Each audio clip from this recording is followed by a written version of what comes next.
उज्जवल Bharat news, देश की प्रखर आवाज। अब नए अंदाज। नमस्कार, उज्जवल भारत न्यूज में सभी का स्वागत है।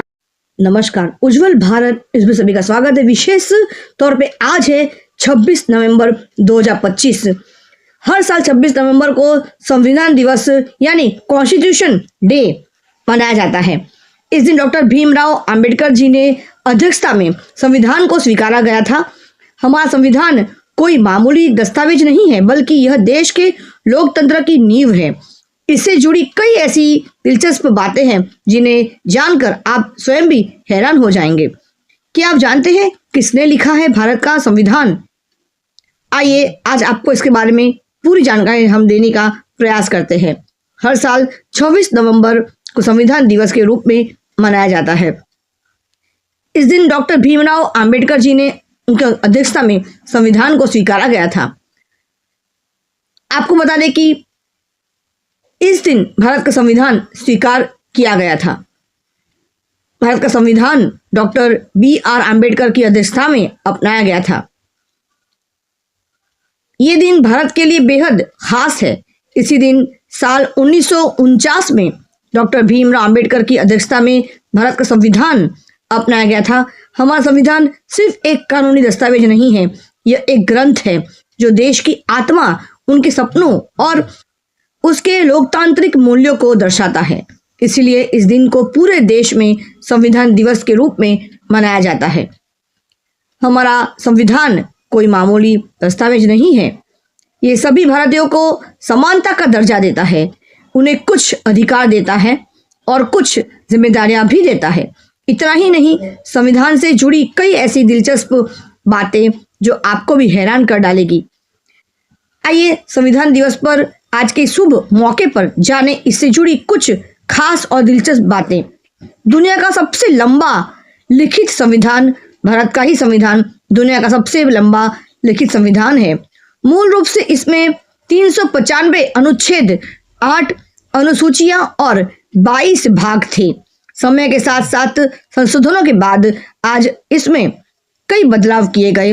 448 अनुच्छेद है, 12 अनुसूचियां हैं और 25 भाग है। संविधान निर्माताओं के देश की लगभग हर जटिलता को ध्यान में रखकर एक व्यापक ढांचा तैयार किया गया था जो इसे बेहद खास बनाता है। हाथ से लिखी गई मूल प्रति शायद ही किसी देश के संविधान की मूल प्रति इतनी कलात्मक होगी। भारतीय संविधान की मूल प्रति यानी ओरिजिनल कॉपी हाथ से लिखी गई थी। इसका श्रेय प्रेम बिहारी नारायण रायजादा को जाता है, जिन्होंने इसे इटैलिक स्टाइल में खूबसूरती से लिखा था। इसे लिखने में उन्हें लगभग 6 महीने का समय लगा। इसके अलावा शांति निकेतन के प्रसिद्ध कलाकारों जैसे नंदलाल बोस और उनके सहयोगी ने इसके हर पन्ने को चित्रों और बॉर्डरों से सजाया था, जिससे यह एक अनूठी कलाकृति बन गई। यह अमूल्य प्रति आज भी संसद भवन की लाइब्रेरी में हीलियम गैस से भरे खास शीशे में बक्से में सुरक्षित रखी गई है। 2 साल 11 महीने और 18 दिन का समय संविधान का निर्माण कोई जल्दबाजी का काम नहीं था। संविधान सभा को इसे पूरा करने में 2 साल 11 महीने और 18 दिन का समय लगा था। इस दौरान कुल 114 दिनों की बैठक हुई थी। ड्राफ्टिंग कमेटी के अध्यक्ष डॉक्टर भीमराव अंबेडकर जी के नेतृत्व में हर शब्द, हर वाक्य पर गहन विचार विमर्श किया गया था। अंतिम रूप देने से पहले मसौदे में लगभग 2000 से ज्यादा संशोधन किए गए, जो इसकी सावधानी और लोकतांत्रिक प्रक्रिया को दर्शाता है। महिलाओं की महत्वपूर्ण भूमिका संविधान सभा में विविधता का प्रतिबिंब था। इसमें कुल 379 सदस्य थे, जिनमें 15 महिलाएं भी शामिल थी। सरोजिनी नायडू, विजयलक्ष्मी पंडित, दुर्गाबाई देशमुख और हंसा मेहता जैसी महिलाएं सदस्यों में सक्रिय रूप से बहसों में भाग लिया और संविधान पर अपने हस्ताक्षर किए। यह उस समय की सामाजिक बनावट में एक क्रांतिकारी कदम था। अगर वैश्विक ज्ञान का समावेश की बात करें तो भारत का संविधान किसी एक देश की नकल नहीं बल्कि दुनिया भर के संविधानों के सर्वश्रेष्ठ सिद्धांतों का बेहद सोच समझ कर तैयार किया गया दस्तावेज है। इसमें ब्रिटेन से संसदीय शासन प्रणाली, अमेरिका से मौलिक अधिकार और जुडिशियल रिव्यू, आयरलैंड से राज्य के डायरेक्टिव प्रिंसिपल्स, कनाडा से संघीय ढांचा, जर्मनी से आपातकालीन प्रावधान और दक्षिण अफ्रीका से संविधान संशोधन की प्रक्रिया जैसे तत्व शामिल किए गए। 26 जनवरी को लागू होने का ऐतिहासिक महत्व। संविधान 26 नवंबर 1949 को तैयार हो गया था, लेकिन इसे 26 जनवरी 1950 को लागू किया गया था। इसके पीछे एक गहरा ऐतिहासिक महत्व था। 26 जनवरी 1930 को भारतीय राष्ट्रीय कांग्रेस ने पूर्ण स्वराज की मांग की थी। इस ऐतिहासिक दिन को सम्मान देने के लिए ही 26 जनवरी का दिन गणतंत्र दिवस के रूप में चुना गया। निरंतर विकासशील दस्तावेज संविधान का एक स्थिर दस्तावेज नहीं है, बल्कि यह एक समय के साथ विकसित होता रहता है। अब तक इसमें 100 से ज्यादा संशोधन हो चुके हैं, जो इसे बदलती हुई सामाजिक और आर्थिक जरूरतों के अनुरूप ढलते हैं। हालांकि इसके प्रस्तावना, जिसे संविधान की आत्मा कहा जाता है, को कभी भी बदला नहीं गया है। यह हम भारत के लोग से शुरू होकर देश के उद्देश्यों की घोषणा करती है। किसने लिखा था भारत का संविधान, ये तो हमने आपको अभी बता ही दिया है। 1 रुपया भी नहीं लिया, हर पेज पर लिखा अपना नाम। आपको बता दें कि संविधान की मूल प्रति अंग्रेजी में बिहार के मधुबनी जिले के प्रेम बिहारी रायजादा ने 6 माह में हाथों से लिखी संविधान की मूल प्रति पार्चमेंट कागज पर 233 पन्नों में लिखी गई है, जिसे नाइट्रोजन बॉक्स में संरक्षित किया गया। प्रेम बिहारी ने संविधान लिखने के लिए कोई शुल्क नहीं लिया और हर पेज पर अपना तथा दादा का नाम लिखने की शर्त रखी थी। भारतीय संविधान में 2025 तक 470 अनुच्छेद है, जो 25 भागों और 12 अनुसूचियों में विभाजित है। मूल संविधान में 395 अनुच्छेद, 22 भाग और 8 सूचियां थी। वर्तमान स्थिति में संविधान में अब 470 अनुच्छेद आमतौर पर गणना की गई है, 25 भाग और 12 अनुसूचियां हैं। जब संविधान 26 जनवरी 1950 को लागू हुआ था, तब इसमें 395 अनुच्छेद, 22 भाग और 8 अनुसूचियां थी। बदलाव के बाद संविधान में संशोधनों के कारण अनुच्छेदों, भागों और अनुसूचियों की संख्या में वृद्धि हुई है। इस वर्ष के समारोह का विषय है हमारा संविधान हमारा स्वाभिमान है। मुख्य समारोह में नई दिल्ली स्थित संविधान सदन के केंद्रीय कक्ष में आयोजित किया गया है। इस वर्ष के समारोह का विषय हमारा संविधान हमारा स्वाभिमान है। आइए आपको भारतीय संविधान से जुड़ी 10 विशेष बातें आपको बताते हैं। करीब 3 साल तक 53,000 से ज्यादा भारतीय नागरिकों ने संविधान सभा के दर्शक दीर्घा में बैठकर संबंधित के मसौदे पर हुई बहसों को लाइव देखा था। भारत का संविधान दुनिया का सबसे लंबा लिखित संविधान है, जिसकी शुरुआत में 395 अनुच्छेद, 22 भाग और 8 अनुसूचियां थी। भारत के संविधान को किसी टाइपराइटर से नहीं बल्कि हाथ से लिखा था। अंग्रेजी और हिंदी दोनों भाषाओं में इसे लिखा गया और इसमें कुल 90,000 शब्द थे। इसे लिखने के लिए कलाकार भी बुलाए गए, जिन्होंने अपनी खूबसूरत लेखनी से संबंधित के हर शब्द को उकेरने का काम किया। आचार्य नंदलाल बोस के नेतृत्व में शांति निकेतन के कलाकारों ने ये काम किया। संविधान की मूल प्रतियां भारत की संसद के पुस्तकालय में नाइट्रोजन से भरे बॉक्स में सुरक्षित रखी गई है। 24 जनवरी 1950 को नई दिल्ली में संसद के संविधान हॉल में संविधान सभा के 284 सदस्यों ने भारतीय संविधान पर हस्ताक्षर किए थे। आपको बता दें कि 24 जनवरी 1950 को संविधान सभा की आखिरी बैठक हुई थी। इसी बैठक में दौरान डॉक्टर राजेंद्र प्रसाद का नाम भारत के पहले राष्ट्रपति के रूप में लिया गया था। संविधान सभा के में महिलाओं की भागीदारी भी रही, जिसमें कुल 15 महिलाएं सदस्य थी, जिनमें से सरोजिनी नायडू, राजकुमारी अमृत कौर, हंसाबेन जीवराज मेहता, सुचेता कृपलानी और दुर्गाबाई शामिल थी। यही वजह की है कि संविधान में महिलाओं के लिए भी समान अधिकारों की बात कही गई है। 22 जुलाई 1947 को आयोजित संविधान सभा की बैठक के दौरान भारत का राष्ट्रीय ध्वज अपनाया गया था। ये वही मूल स्वरूप था जो 15 अगस्त 1947 को अंग्रेजों से भारत की आज़ादी से कुछ दिन पहले था। भारतीय संविधान को बनने में पूरे 2 साल 11 महीने और 18 दिन लगे थे, जिसके बाद आखिरकार 26 नवंबर 1949 को संविधान पूरी तरह से बनकर तैयार हो गया था। आज के संविधान दिवस पर विशेष तौर पर आज भारतीय संविधान दिवस के इस शुभ अवसर पर राष्ट्रपति द्रौपदी मुर्मू जी ने मलयालम, मराठी, नेपाली, पंजाबी, बोडो, कश्मीरी, तेलुगु, ओडिया और असमिया नामक 9 भाषाओं में संविधान के डिजिटल संस्करण जारी किए गए। ये पहला अवसर है जब कश्मीरी भाषा में आधिकारिक तौर पर संविधान उपलब्ध हुआ है। आज के इस शुभ अवसर पर जब आज संविधान दिवस मनाया जा रहा है, हम सब संविधान दिवस मना रहे हैं, तो आज विशेष तौर पर हम लोग अनुच्छेद 370 यानी आर्टिकल 370 के बारे में जरूर बात करेंगे, चर्चा करेंगे। आखिर अनुच्छेद 370 क्या था? अस्थायी परिवर्तनीय विशेष प्रावधान जो किसी राज्य को विशेष होने का दर्जा देता है। भारतीय संविधान का अनुच्छेद 370 एक ऐसा अनुच्छेद था जो जम्मू कश्मीर को स्वायत्तता प्रदान करता था। संविधान के 21वें भाग में अनुच्छेद के बारे में परिचयात्मक बात कही गई थी।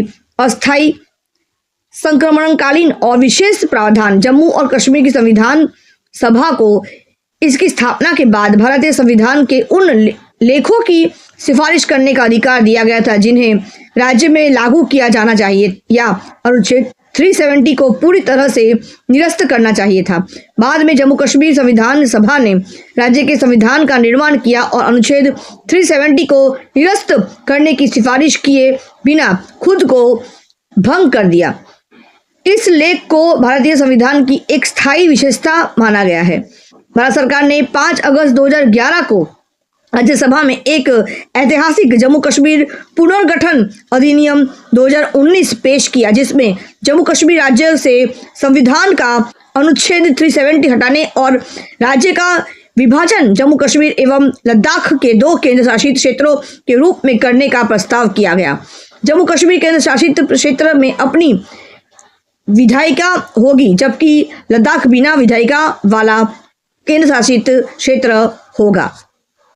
आपको बता दें कि इस धारा का विरोध यानी धारा 370 आर्टिकल 370 का विरोध नेहरू के दौर से ही कांग्रेस पार्टी में होने लगा था। संविधान निर्माता और भारत के पहले कानून मंत्री भीमराव अंबेडकर जी ने अनुच्छेद 370 के धूर विरोधी रहे थे। उन्होंने इसका मसौदा ड्राफ्ट तैयार करने से मना कर दिया था। अंबेडकर जी के मना करने के बाद भी शेख अब्दुल्ला नेहरू के पास पहुंचे और नेहरू के निर्देश पर ही एन गोपाल स्वामी अयंगर ने मसौदा यानी ड्राफ्ट तैयार किया था। भारतीय जनसंघ के संस्थापक श्यामा प्रसाद मुखर्जी ने शुरू से ही अनुच्छेद 370 का विरोध किया था। उन्होंने इसके खिलाफ लड़ाई लड़ने का बीड़ा भी उठाया था। उन्होंने कहा था कि इससे भारत छोटे छोटे टुकड़ों में बंट रहा है। मुखर्जी जी ने इस कानून के खिलाफ भूख हड़ताल भी की थी। वे जब इसके खिलाफ आंदोलन करने लगे कि जम्मू कश्मीर गए थे, तब उन्हें वहां घुसने नहीं दिया गया। वह गिरफ्तार भी उन्हें कर लिया गया था। 23 जून 1953 को हिरासत के दौरान ही उनकी रहस्यमय ढंग से मृत्यु भी हो गई थी। प्रकाशवीर शास्त्री जी ने भी अनुच्छेद 370 को हटाने का एक प्रस्ताव 11 सितंबर 1964 को संसद में पेश किया था। इस विधेयक पर भारत के गृह मंत्री गुलजारी लाल नंदा जी ने 4 दिसंबर 1964 को जवाब दिया था। सरकार की तरफ से आधिकारिक बयान में उन्होंने एक तरफा रुख अपनाया था। जब अन्य सदस्यों ने इसका विरोध किया तो नंदा ने कहा, यह मेरा सोचना है, अन्यों को इस पर वाद विवाद नहीं करना चाहिए। इस तरह का एक अलोकतांत्रिक तरीका अपनाया गया था।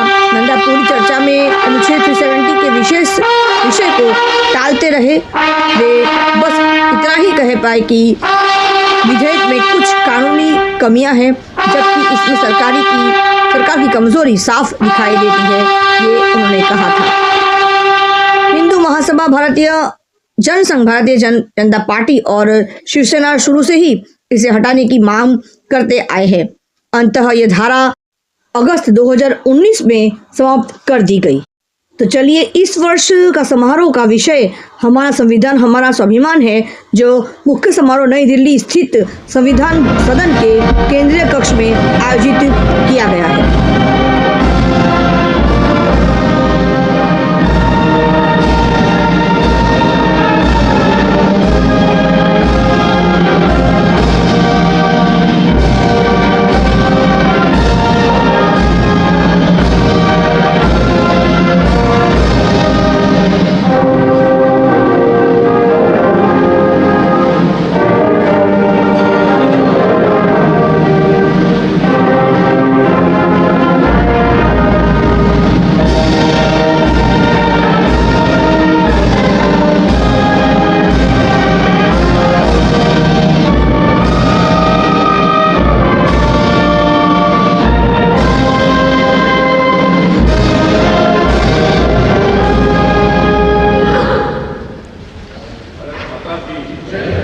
भारत माता की जय जयकारा के बाद अब इस संविधान सदन के केंद्रीय कक्ष में आज विशेष तौर पर किन भाषाओं को जगह मिली है उसके बारे में हमने इस पर कह तो दिया है, लेकिन अब हमारे देश के राष्ट्रपति द्रौपदी मुर्मू जी इस विशेष दिवस पर वो क्या कहती है, किन किन भाषाओं को संविधान के तौर पर, संविधान के दस्तावेज पर ड्राफ्ट में उनको विशेष तौर पर जगह दी गई है।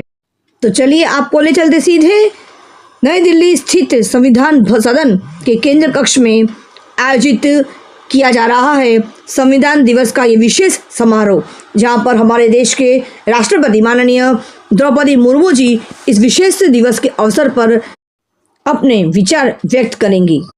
देश के गणमान्य व्यक्तित्व इस शुभ अवसर पर उपस्थित रहे हैं और द्रौपदी मुर्मू जी के इस विचार के बाद कई सारे व्यक्तियों ने भी अपने विचार व्यक्त किए हैं। तो चलिए पहुंचते हैं नई दिल्ली में स्थित संविधान भवन के केंद्रीय कक्ष में। संविधान दिवस के पावन अवसर पर सभी देशवासियों को हार्दिक बधाई, शुभकामनाएं। इस पावन अवसर पर आज हम भारत की संविधान सभा के अध्यक्ष डॉक्टर राजेंद्र प्रसाद जी, हमारे संविधान के शिल्पकार बाबा साहब डॉक्टर भीमराव अंबेडकर जी एवं संविधान सभा के सभी मान्य सदस्यों का आदरपूर्वक नमन करते हैं। उनके अद्भुत ज्ञान, विवेक, दूरदृष्टि और अथक परिश्रम से ही ऐसा महान संविधान मिला जो हमें न्याय, समानता, बंधुत्व और हर नागरिक के सम्मान और गरिमा की गारंटी देता है।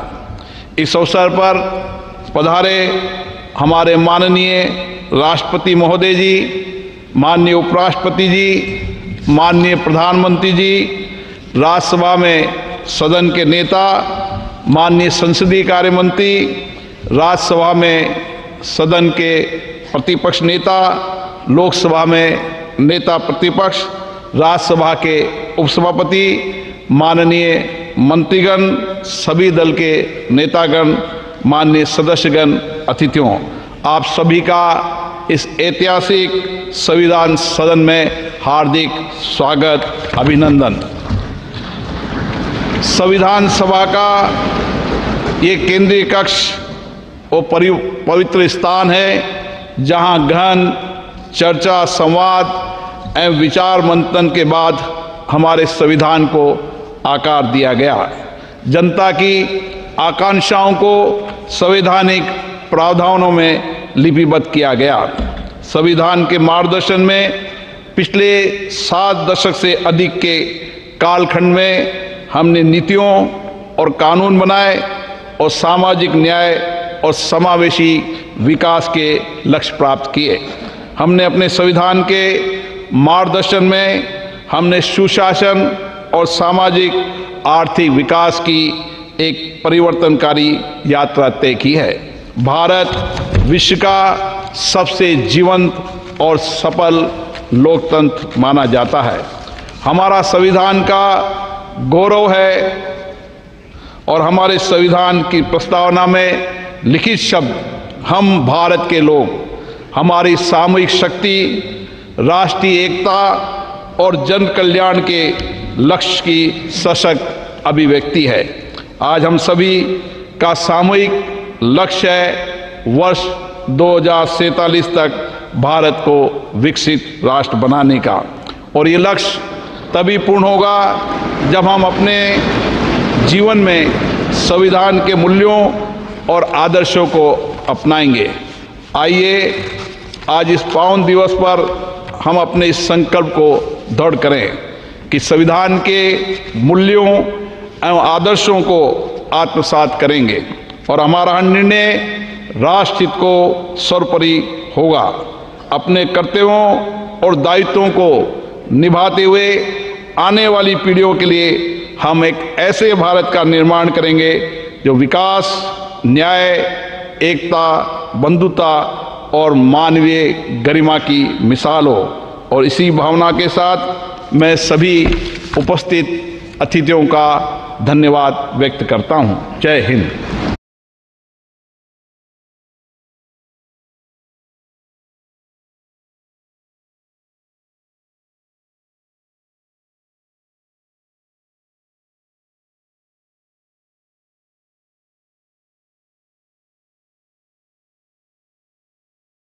தாயின் அன்பாய், தந்தையின் அறிவாய், குருவின் ஒளியாய், தாயாய் தந்தையாய் குருவாய் தெய்வமாய் நாம் அனுதினமும் வழிபடுகின்ற புனித பாரத அன்னையின் பொற்பாதங்களை முதற்கண் பணிந்து வணங்கி, I touch and salute the holy feet of Bharata Mata, the most powerful and the most merciful. Honorable President of India, Srimati Draupadi Murmu ji, Honorable Prime Minister of India, Shriman Narendra Modi ji, Honorable Speaker Lok Sabha, Shriman Om Birla ji, Honorable Union Ministers, Honorable Leaders of the Opposition of both Houses, Honorable Deputy Chairman Rajya Sabha, distinguished members of Parliament, Bhai Begno, sabko namaskar. On this great day in 1949, our holy constitution was adopted by the Constituent Assembly of Independent Bharat. I extend my warm greetings to all my beloved Bharat Vasis. Since 2015, we have started observing 26th November as the Constitution Day every year, Samvidhan Divas. Now it has become the pride celebration of every Indian. Our great extraordinary leaders like Baba Saheb, Dr. Bhim Rao Ambedkar ji, Dr. Rajendra Prasad ji, Sri N. Gopalaswamy Iyengar, and Sri Alladi Krishnaswamy Iyer ji, Sri K.M. Munshi ji, Durgabai Deshmukh ji, and other great leaders made this constitution in such a way, in its every page we see the soul of our nation. Our constitution was drafted, debated and adopted by our outstanding tall leaders of Mother Bharat in the Constituent Assembly. It embodies the collective wisdom, sacrifice and the dreams of millions of our countrymen who fought for freedom. The great scholars, drafting committee and the members of the Constituent Assembly gave insightful thoughts to fulfill the hopes and aspirations of crores and crores of Indians.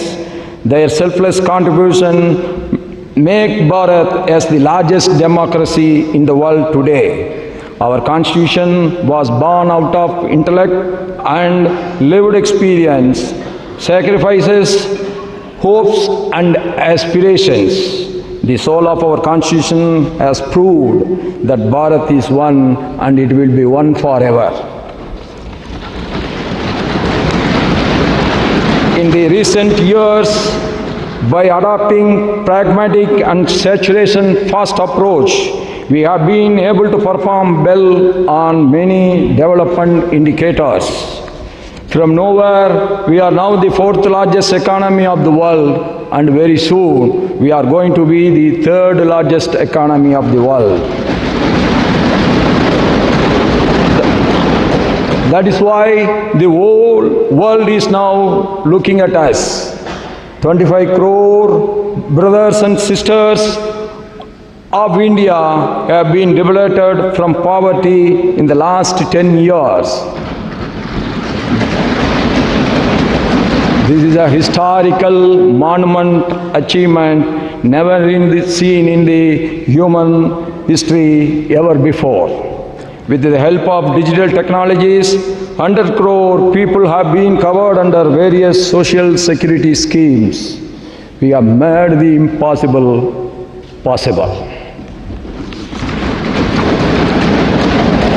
This year, we commemorated the 150th birth anniversaries of Sardar Vallabhbhai Patel ji, Bhagwan Birsa Munda ji, and also the 150th year celebrations of our patriotic national song, Vande Mataram. The pain and the sacrifice of our freedom fighters inspired us, and it will continue to inspire generations to come. The selfless struggle for independence fosters the spirit of patriotism, pride and loyalty in the young minds of India. The whole world is now celebrating democracy, but democracy is not a new concept to our mother Bharat. History reveals that democracy has been existing in the places like Vaishali in the north and the Chola rulers adopted Kudavolai in the south. That makes us proud to call Bharat as the mother of democracy. No democracy can survive without the consciousness contribution of the citizens. In our mother Bharat, every citizen, whether he or she, rich or poor, always contribute to strengthen the democracy. During the elections held in Jammu and Kashmir in 2024, after abrogation of Article 370, the voter turnout in large number make the world to understand our faith in democracy again. In the recently held Bihar elections, voter turnout, particularly that of women in large numbers, has added another precious diamond in the crown of our Mother Bharat democracy. The contributions made by the women members of the Constituent Assembly was uncomparable. On behalf of all of us, I pay our tributes to the great contributions of the women leaders in the Constituent Assembly. I quote the famous speech of our great woman leader in the Constituent Assembly, Hansa Mehta ji. Quote, "We have asked for is social justice, economic justice and political justice," unquote. The Nari Shakti Vandan Adhiniyam enacted in 2023 is a befitting tribute to the contributions of the women members of the Constituent Assembly and the women of our motherland. This act will give equal opportunity to our mothers and sisters to come forward and contribute in the nation building to make India the superpower of the world.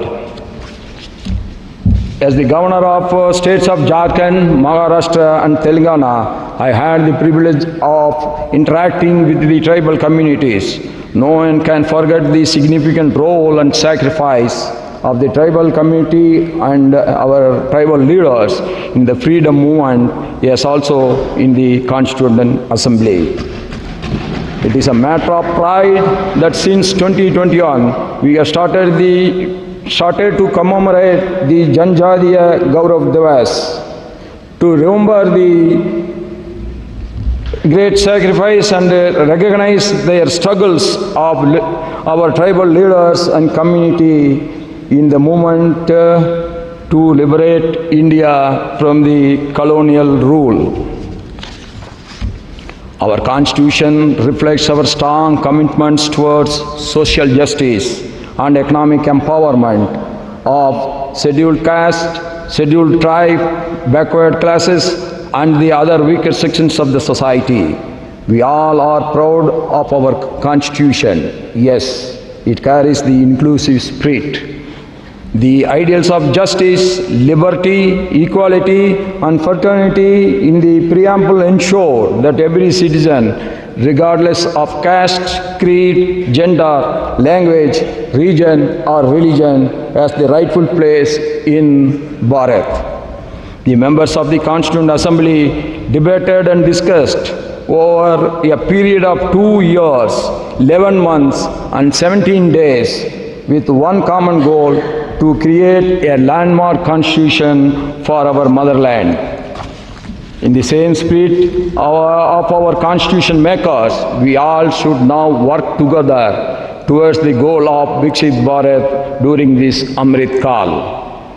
In the globally changing economic and socio-political scenario, we all must be ready for reforms in many spheres. Electoral reforms, social reforms, judicial reforms, and financial reforms are very, very important. One nation, one tax, GST has added to the prosperity of the people and also ease of doing business. One nation, one tax, GST paved the way for removing complicated multi-tax system and also in removing the check posts all over the country overnight. This proved that the government had a lot of faith in common man. Similarly, our Jandan Aadhaar mobile JAM have added to ease of living for crores of our Indian citizens. Direct benefit transfer, DBT, has ensured that the benefits reach the last citizen living in the remote corner of the country directly.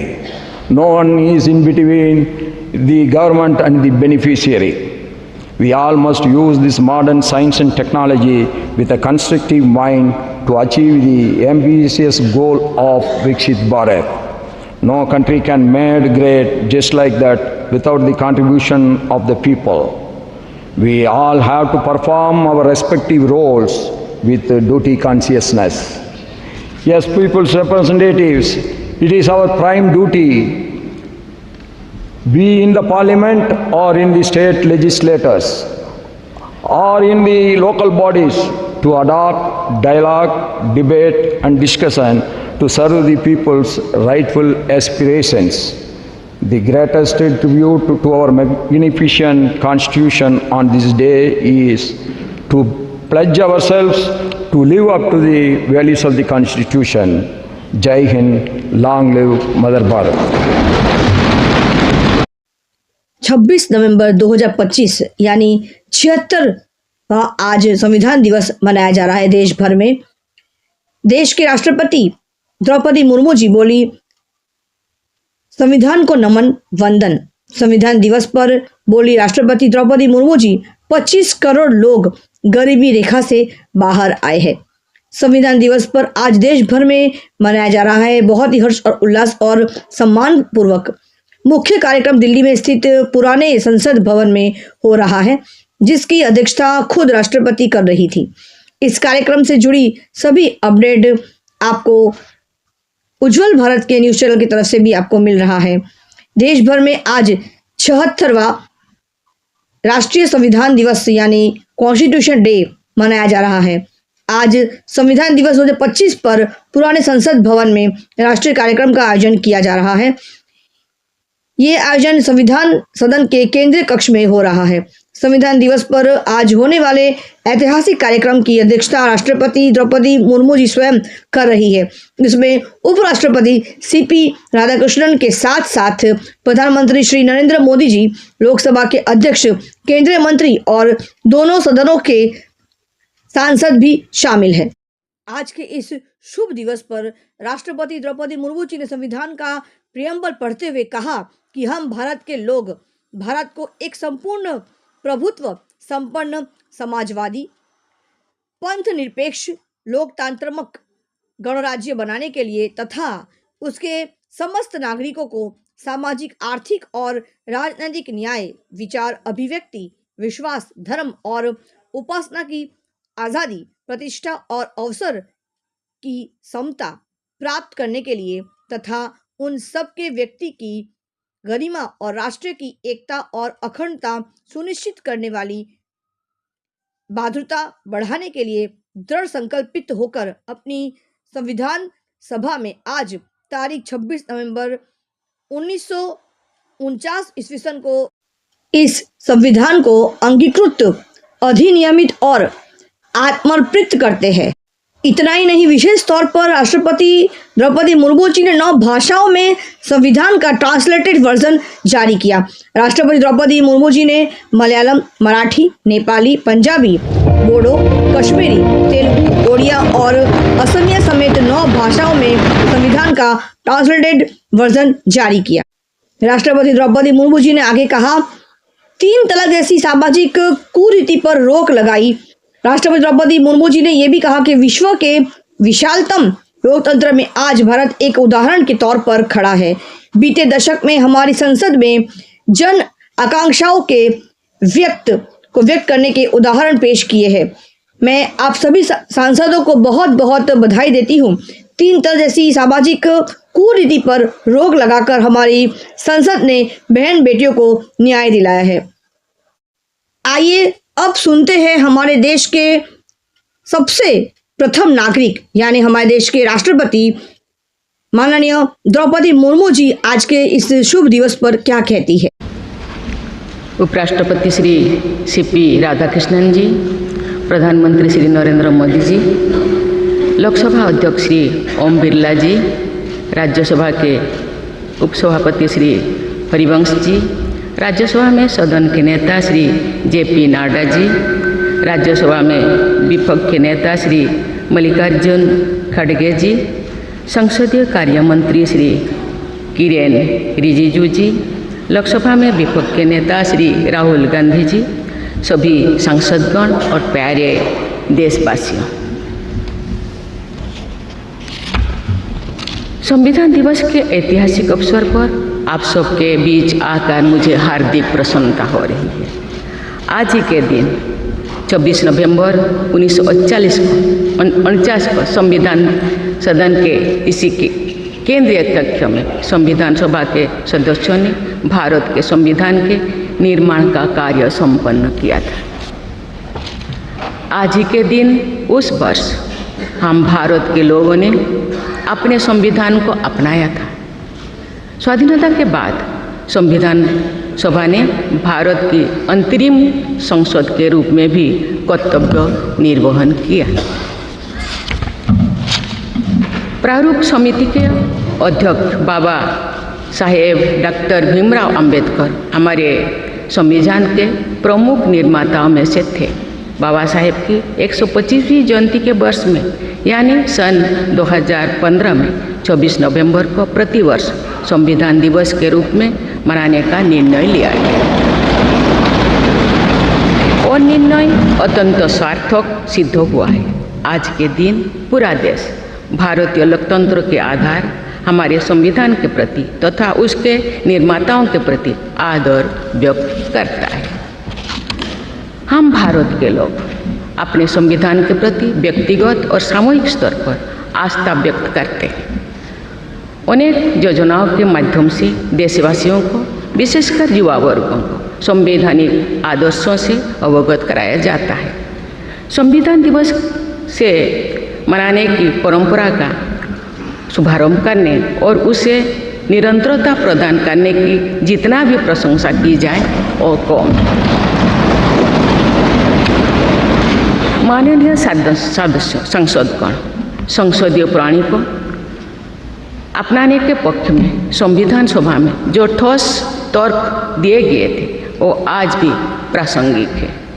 विश्व के विशालतम लोकतंत्रों में जन आकांक्षाओं को अभिव्यक्त करने वाली भारतीय संसद विश्व के अनेक लोकतंत्र के लिए आज एक उदाहरण के रूप में प्रतिष्ठित है। हमारे संविधान निर्माता चाहते थे कि संविधान के माध्यम से हमारा सामूहिक और व्यक्तिगत स्वाभिमान सुनिश्चित रहे। मुझे ये कहते हुए बहुत प्रसन्नता होती है कि बीते दशक में हमारे संसद ने जन आकांक्षाओं को अभिव्यक्त करने के अत्यंत प्रभावी उदाहरण प्रस्तुत किया है। संविधान निर्माताओं की अपेक्षाओं पर खरा उतरने के लिए मैं आप सभी सांसदों को बहुत बहुत बधाई देती हूँ। साथ ही कृतज्ञ राष्ट्र की ओर से मैं संविधान सभा के परम सम्मानीय सदस्यों की स्मृति में सादर नमन करती हूँ। हमारे संविधान की अंतरात्मा जिन आदर्शों में अभिव्यक्त होती है वो आदर्श है सामाजिक, आर्थिक एवं राजनैतिक न्याय, स्वतंत्रता, समता और बंधुता। मुझे ये देखकर हर्ष होता है कि इन सभी आयामों पर संसद सदस्यों ने संविधान निर्माताओं की परिकल्पनाओं को यथार्थ स्वरूप प्रदान किया है। हमारी संसदीय प्रणाली की सफलता के ठोस प्रमाण के रूप में आज भारत विश्व की तीसरी सबसे बड़ी अर्थव्यवस्था बनने की ओर तेज गति से अग्रसर। भारत में लगभग 25 करोड़ लोगों के गरीबी की सीमा रेखा से बाहर आने से आर्थिक न्याय के पैमाने पर विश्व की सबसे बड़ी सफलता अर्जित है। हमारे संविधान में सामाजिक न्याय को प्रमुखता दी गई है। सामाजिक न्याय के आदर्शों के अनुरूप समावेशी विकास के प्रयास किए जा रहे हैं। ऐसे अनेक प्रयासों में इकोनॉमिकली वीकर सेक्शंस के लिए शिक्षण संस्थाओं और रोजगार में आरक्षण का प्रावधान करना, दिव्यांगजनों की परिभाषा को विस्तार देते हुए उनके हित में विशेष अधिनियम लागू करना और उसे कार्यरूप देना तथा राष्ट्रीय पिछड़ा वर्ग आयोग को संवैधानिक दर्जा प्रदान करना शामिल है। 3 तलाक से जुड़े सामाजिक कुरीति पर अंकुश लगाकर संसद ने हमारी बहनों बेटियों के सशक्तिकरण और सामाजिक न्याय की दिशा में ऐतिहासिक कदम उठाए हैं। देश के आर्थिक एकीकरण के लिए स्वाधीनता के बाद का सबसे बड़ा टैक्स सुधार गुड्स एंड सर्विसेज टैक्स के रूप में किया गया है। आर्टिकल 370 के प्रावधानों को निरस्त करके देश के समग्र राजनैतिक एकीकरण के मार्ग में बाधक बने हुए अवरोध को दूर किया गया। नारी शक्ति बंधन अधिनियम द्वारा वुमेन लीड डेवलपमेंट के एक नए युग आरंभ होगा। नारी शक्ति अर्थात मातृशक्ति के बंधन का हमारे संस्कृति में अत्यंत महत्वपूर्ण स्थान रहा है।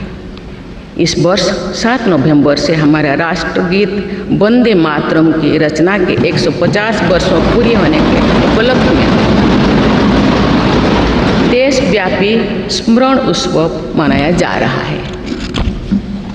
ये स्मरण उत्सव भारत माता को समृद्ध, सशक्त और आत्मनिर्भर बनाने का संकल्प का अवसर है।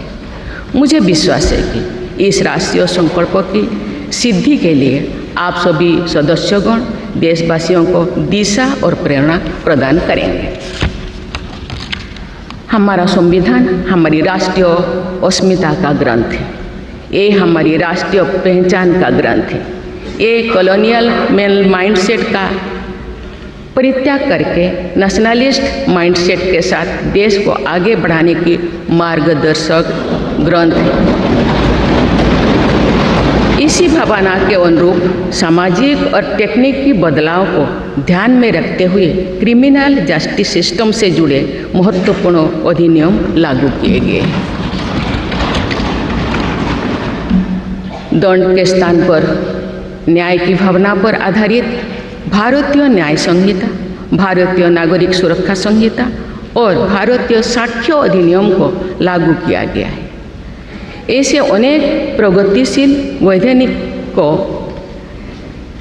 सार्थक विमर्श के बाद पारित करने के लिए मैं संसद सदस्यों की मुक्त कंठ से सराहना करती हूँ।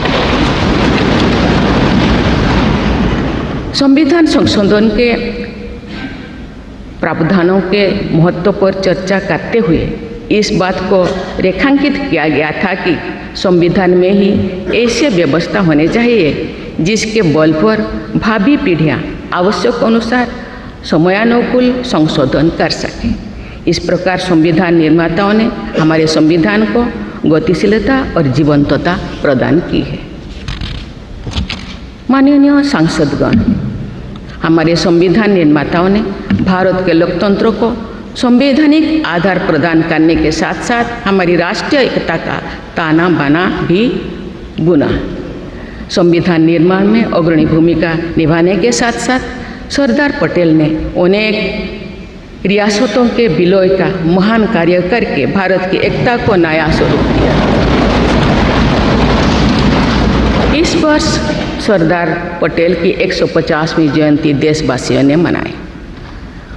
उनकी 150वीं जयंती के उपलक्ष्य में पिछले वर्ष से आगामी वर्ष तक चलने वाले कार्यक्रम के माध्यम से देशवासी राष्ट्रीय एकता तथा गौरव की आदर्शों से जुड़ेंगे।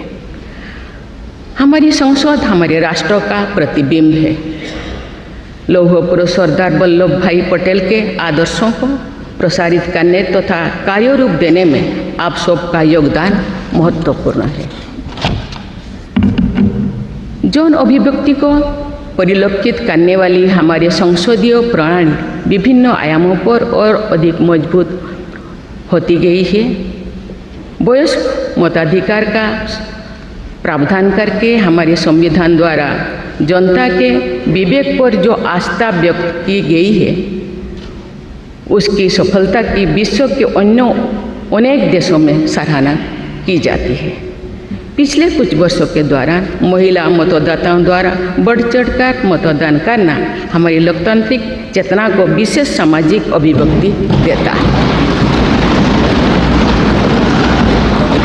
महिला, युवा, गरीब, किसान, अनुसूचित जाति और जनजाति समुदाय के हमारे देशवासी, मिडिल क्लास तथा न्यू मिडिल क्लास के लोग हमारी लोकतांत्रिक प्रणाली को पंचायत से संसद तक मजबूती से दे रहे हैं। हमारी समावेशी लोकतंत्र में जन जन की भागीदारी को प्रोत्साहित किया जा रहा है। धरती आबा भगवान बिरसा मुंडा की जयंती के दिन जनजातीय गौरव दिवस मनाने की परंपरा शुरू की गई है और उसे बहुआयामी विस्तार दिया जा रहा है। भगवान बिरसा मुंडा की 150वीं जयंती से जुड़े समारोह देश भर में वर्षों पर्यंत आयोजित हुई। विरासत और विकास को जोड़ने वाली जनजातीय परंपराओं का संरक्षण और संवर्धन किया जा रहा है। संवैधानिक आदर्शों में निहित सर्वसमावेशी दृष्टि हमारी शासन व्यवस्था को दिशा प्रदान करती है। हमारे संविधान में निहित नीति निर्देशक तत्व हमारी शासन व्यवस्था के लिए मार्गदर्शन प्रदान करते हैं। संविधान सभा के अध्यक्ष डॉक्टर राजेंद्र प्रसाद ने कहा था कि जो स्वाधीनता हमने प्राप्त की है उसकी रक्षा करना और उसको बनाए रखना तथा जनसाधारण के लिए उसको उपयोगी बनाना उन पर निर्भर करता है जो इस संविधान का क्रियान्वयन करेंगे। ये प्रसन्नता का बात है कि हमारी संसद ने डॉक्टर राजेंद्र प्रसाद जी के अपेक्षा के अनुरूप राष्ट्रहित में कार्य किया है तथा जन सामान्यों के जीवन को बेहतर बनाने के लिए निरंतर प्रयास किए। अंत्योदय की इसी दृष्टि के साथ आधुनिक विकास का समन्वय करके भारत विश्व समुदाय के समूह विकास का एक नया मॉडल प्रस्तुत कर रहा है। विश्व स्तरीय इंफ्रास्ट्रक्चर के विकास से लेकर जन कल्याण की सुविधाओं को 100% लाभार्थियों तक पहुंचाने के प्रयास हमारी राष्ट्रीय प्रगति को अतुलनीय विस्तार देते हैं। संवैधानिक व्यवस्था के अनुसार आगे बढ़ते हुए हमारे देश की कार्यपालिका, विधायिका और न्यायपालिका ने देश के विकास और देशवासियों के जीवन को संबल प्रदान किया है। संसद के दोनों सदनों के सदस्यों ने हमारे देश को आगे बढ़ाने के साथ साथ गहन राजनीतिक चिंतन की स्वस्थ परंपरा विकसित की है। आने वाली कालखंड में जो विभिन्न लोकतंत्रों और संविधानों का तुलनात्मक अध्ययन किया जाएगा तो भारतीय लोकतंत्रों और संविधान का विवरण स्वर्णाक्षर में किया जाएगा। आप सभी सदस्यगण हमारे संविधान और लोकतंत्र की इस गौरवशाली परंपरा के संवाहक भी है, निर्माता भी है और साक्षी भी है। मुझे विश्वास है कि हमारे संसद के दिशा निर्देश में भारत को विकसित राष्ट्र बनाने के संकल्प को अवश्य सिद्ध किया जाएगा। इसी दृढ़ विश्वास के साथ मैं सभी माननीय सदस्यों को संविधान दिवस के पुनः बधाई देती हूँ और सभी देशवासियों की स्वर्णिम भविष्य की कामना करती हूँ। धन्यवाद। जय हिंद, जय भारत। राष्ट्रपति जी के संबोधन करने के बाद सभी ने ताली बजाई और उनके विचार के प्रति अपनी सकारात्मक राय भी दिए। चलिए अब जानते हैं और सुनते हैं इस शुभ अवसर पर जब हमारे देश का संविधान दिवस आज मनाया जा रहा है तो सभी लोग आज इस प्रेमबल को हम सब मिलकर बोले। हमारे राष्ट्र की सर्वप्रथम नागरिक माननीय राष्ट्रपति द्रौपदी मुर्मू जी इस प्रेमबल को अब बोलेंगी और हम भी उनके साथ साथ प्रेमबल को दोहराएंगे। हम भारत के लोग भारत को एक संपूर्ण प्रभुत्व संपन्न सामाजिक पंथनिरपेक्ष लोकतंत्रात्मक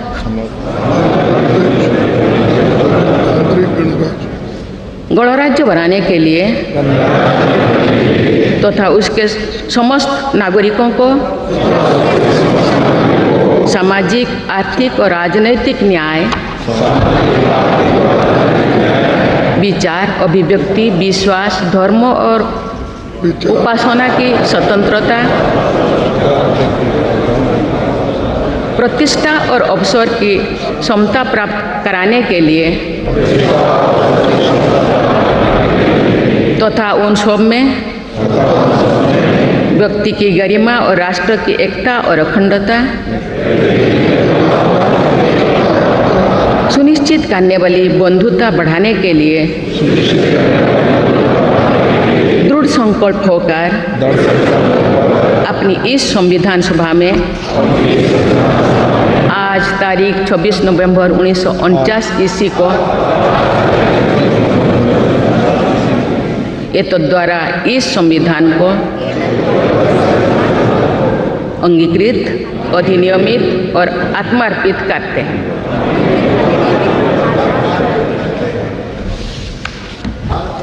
भारत माता की जय। और अब राष्ट्रगान का सम्मान।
माता की जय। भारत माता की जय। और राष्ट्रगान के साथ आज का ये खूबसूरत दिवस जो राष्ट्र के लिए गर्व की बात है यानी संविधान दिवस, the constitutional day of India, जो 1949 में शुरू किया गया था और आज भी निरंतर हर वर्ष की तरह आज भी इसे 76वां, इस वर्ष 76वां 76th कॉन्स्टिट्यूशनल डे यानी 76वां संविधान दिवस आज के 26 नवंबर 2025 को नई दिल्ली के संविधान भवन में उनके केंद्रीय कक्ष में मनाया गया। हमारे देश के माननीय प्रधानमंत्री श्री नरेंद्र मोदी जी, साथ में देश के सर्वोच्च नागरिक, प्रथम नागरिक के तौर पर हमारे देश के राष्ट्रपति द्रौपदी मुर्मू जी भी अपने विचारों के साथ उन्होंने बहुत अहम मुद्दों पर उन्होंने नज़र डाला और हम भारतवासियों को ये गर्व है कि हमें आज ऐसे राष्ट्रपति मिले हैं जो स्वयं एक महिला है और देश के हर महिलाओं के अधिकारों के लिए वे बात करती है। सही कहा हमारे देश के राष्ट्रपति द्रौपदी मुर्मू जी ने कि सबसे सही फैसला किया गया, सही कानून लाया गया देश की महिलाओं के सम्मान के लिए। जो 3 तलाक देश में होने के बावजूद भी कुछ महिलाओं को 3 तलाक जैसी श्रापित कानून का सामना करना पड़ता था, लेकिन उसे आज हमारे संविधान से हटा दिया गया है और उसके बाद देश की हर महिला, चाहे वो हिंदू हो, चाहे वो मुस्लिम हो, चाहे किसी भी धर्म से आती हो, लेकिन वो है तो भारत की महिला है।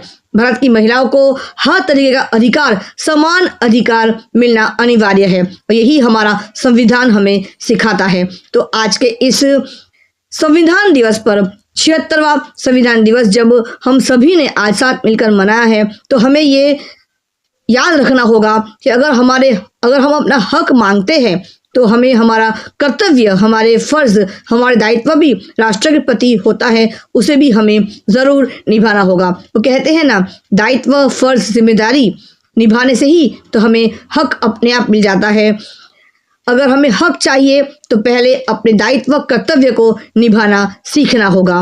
Because if we do our duties, automatically we can achieve our rights. Without doing duties no one can achieve the rights. Do duty and get achieve your rights. हमारे देश के प्रधानमंत्री श्री नरेंद्र मोदी जी ने भी यही कहा है कि संविधान सम्मान, बराबरी और आज़ादी देता है, वही होता है संविधान। संविधान दिवस पर हम अपने संविधान बनाने वालों को श्रद्धांजलि देते हैं। उनकी दूर की सोच को हमें एक विकसित भारत बनाने की हमारी कोशिश हमेशा से मोटिवेट करती है। तो आज के इस शुभ अवसर पर उज्जवल भारत न्यूज़ चैनल ने भी आप सभी को 76वें संविधान दिवस का पूरा विवरण आपको दिया है। पूरी नई दिल्ली में जो संविधान भवन है, जहाँ का केंद्रीय कक्ष है, वहाँ पर किस प्रकार से पूरा कार्यक्रम किया गया, उससे आपको वाकिफ कराने का सकारात्मक प्रयास किया है। तो आज आपको कमेंट बॉक्स पर ये लिखना है आपको हमारा आज का ये विशेष वीडियो कैसा लगा। हमने कोशिश की है कि ऐसे सरकारी कार्यक्रम जो भी सरकार के द्वारा मनाए जाते हैं, किए जाते हैं, आप तक पहुंचाने का सकारात्मक और सही तरीके से सही समय पर प्रसारित करने का हम सकारात्मक प्रयास अवश्य करेंगे। उज्जवल भारत न्यूज़, देश की प्रखर आवाज़, मुख्य संपादक सीमा भट्टाचार्य। चैनल को लाइक करें, शेयर करें, सब्सक्राइब जरूर करें, क्योंकि आपका साथ ही हमारा विकास है। सबका साथ, सबका विकास, सबका विश्वास, अंत में सबका प्रयास।